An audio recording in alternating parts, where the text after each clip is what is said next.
Y continuamos en este Súper con vos y ahora volvemos a la OMED. ¿Por qué volvemos? Porque dentro de la OMED hay diferentes espacios. Uno de ellos tiene como eje las estadísticas. El Instituto Estadístico de los Trabajadores es un espacio de vital relevancia. Súper serio cómo está armado, súper serio cómo llevan adelante los estudios y además el encare tiene siempre como eje los trabajadores. Bueno, en este caso Gigi Gante hizo una entrevista a Mariano de Miguel y con él charlaron acerca de el estudio que llevaron adelante con respecto a la economía, la pandemia, el coronavirus, el encierro. Voy a llorar. Vamos.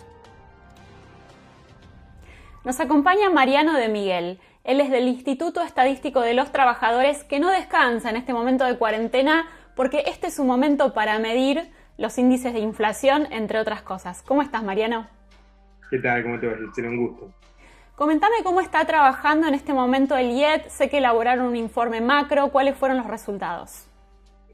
Bueno, la verdad que el IET ha tenido un restyling, por decirlo de alguna manera, ha abierto el abanico de los temas que investiga, no solo se dedica a la inflación, como viene haciendo hace años, sino que sumó unos informes de fragilidad social que la verdad es que también ya se venían haciendo hace algunos meses, trimestres diría yo, en el marco del CITRA, pero que ahora se hacen en el marco del instituto también, que están a cargo de dos investigadoras muy interesantes e inteligentes y aplicadas como Ana Garritz y Ana Paula Di Giovan Battista, y un informe macroeconómico que está a cargo de Fabián Amico, que a su vez trabaja en el Banco Central, pero que es un macroeconomista de ya hace muchos años de prestigio en la Argentina y que hace también varios años está en la UMED en el marco del Departamento de Economía. Es un informe, el macroeconómico de coyuntura, por supuesto no tiene otra posibilidad este informe que reflejar o ilustrar una coyuntura durísima.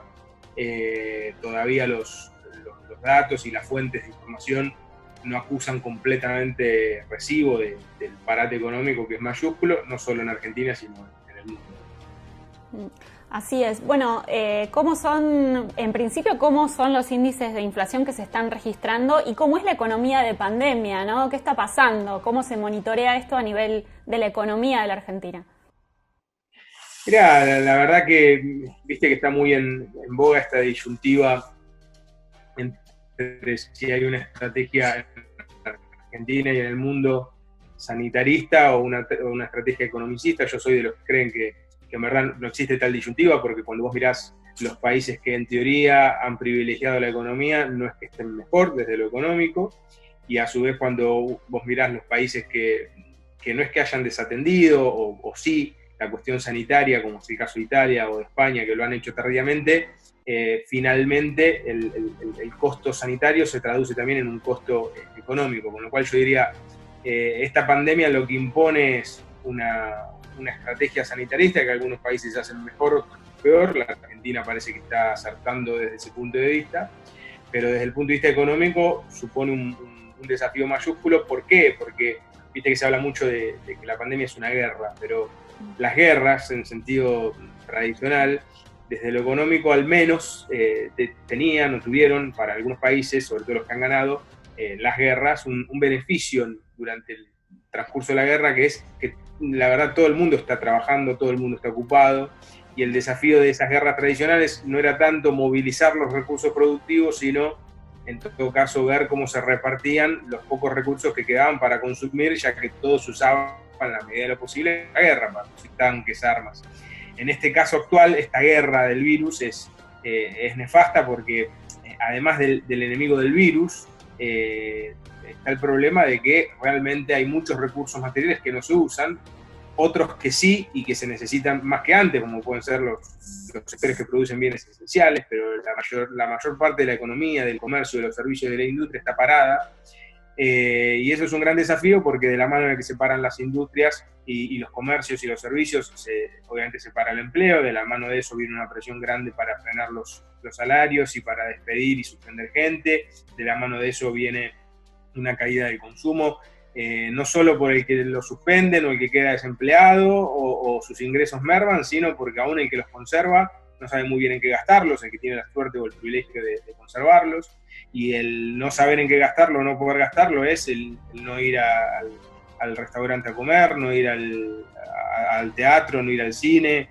Eso implica obviamente que caen los ingresos de esos locales y por ende de vuelta la presión sobre el pago de los impuestos y la recaudación del Estado y la posibilidad del Estado de asistir. Es decir, esto es una rueda, trato de reflejarlo muy, muy rápidamente y sin mucha rigurosidad, esto es una rueda que se vuelve muy, muy problemática, muy desafiante, y por eso fíjate que en la Argentina y en el mundo un poco lo que se está discutiendo y analizando es, bueno, ¿hasta cuándo se puede continuar con una atención que desde lo sanitario es recomendable, que supone aislamiento y distanciamiento social, pero que desde lo económico evidentemente lleva a un parate inusitado que en el límite es insostenible? Totalmente, es como vos describís, una verdadera reacción en cadena, y el consumo baja o todos frenamos el consumo como consecuencia de la pandemia.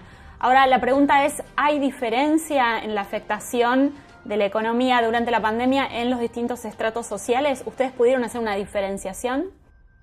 Mirá, nosotros la diferenciación que podemos captar por lo pronto, es decir, de hecho el informe macro empieza a captar por sectores económicos cómo se está dando el parate económico. Como te decía antes, supongo que en el próximo informe ya vamos a tener fuentes de información que acusaron recibo de este parate. Desde el punto de vista de la fragilidad social es más complejo porque hay un delay en la información del orden de los 2 o 3 meses. Y en el caso de la inflación, nosotros lo que podemos captar el efecto de la pandemia es si la pandemia tiene un impacto en la inflación que afecta a los distintos hogares. Si vos mirás la inflación nuestra de marzo, que dio 2,6, por debajo de la del INDEC, básicamente porque siempre es bueno aclararlo, como nosotros miramos la inflación de los trabajadores, que supone ver la inflación que sufren los hogares que tienen un jefe o una jefa de hogar asalariado o asalariada y que por ende gastan parecido pero no igual al resto de la población, es una inflación que no solo puede, sino que debe dar diferente, con diferencias a veces arriba, a veces abajo, del INDEC de la Ciudad de Buenos Aires. En este caso dio abajo, había dado arriba en el mes de enero. Lo que es cierto es que ese 2,6 a su vez es un promedio de los trabajadores. Después está la inflación dentro de su universo de trabajadores de los que son lo que constituyen el grupo de ingresos más bajos, o nosotros llamamos el decil 1, el decil 2, o del que está en mitad de tabla, o de aquellos hogares que están arriba de tabla. Y lo que se ve es que la inflación la sufrieron más los de mitad de tabla, la de marzo, digo, ¿no? Y los de arriba de la tabla. ¿Por qué? Porque subió mucho educación, por ejemplo, por la cuota del colegio privado. Lamentablemente el hogar de ingreso muy bajo no puede pagar una cuota del colegio privado, entonces esa inflación no la sufre, entre comillas. Sí la sufre el hogar de ingresos relativamente más altos, asalariados. Y después el de mitad de tabla, ¿por qué? Porque en el hogar asalariado de mitad de tabla pesa mucho alimentos y bebidas y subieron muy, muy fuerte las carnes y las verduras. Esto es en parte uno de los subproductos muy negativos de esta circunstancia, que es que más allá que el gobierno trate y haga todo lo posible por controlar las subas de los precios y poner precios máximos, evidentemente en los rubros esenciales y sobre todo en los comercios de proximidad, el chino, el de almacén, la despensa, es muy difícil corroborar esos precios y se han dado subas muy, muy significativas. Nosotros ya las registramos y eso que relevamos precios online. En el caso del INDEC, que además tiene un mejor relevamiento que el nuestro, por supuesto, porque puede salir físicamente a hacer relevamientos de precios de comercio de proximidad, sí lo captó y por ende al INDEC también le dio más alto que a nosotros. Exactamente así, sí, la verdad es que lo vemos cada vez que salimos a comprar a los pequeños negocios, en las frutas, en las verduras, las carnes, totalmente así.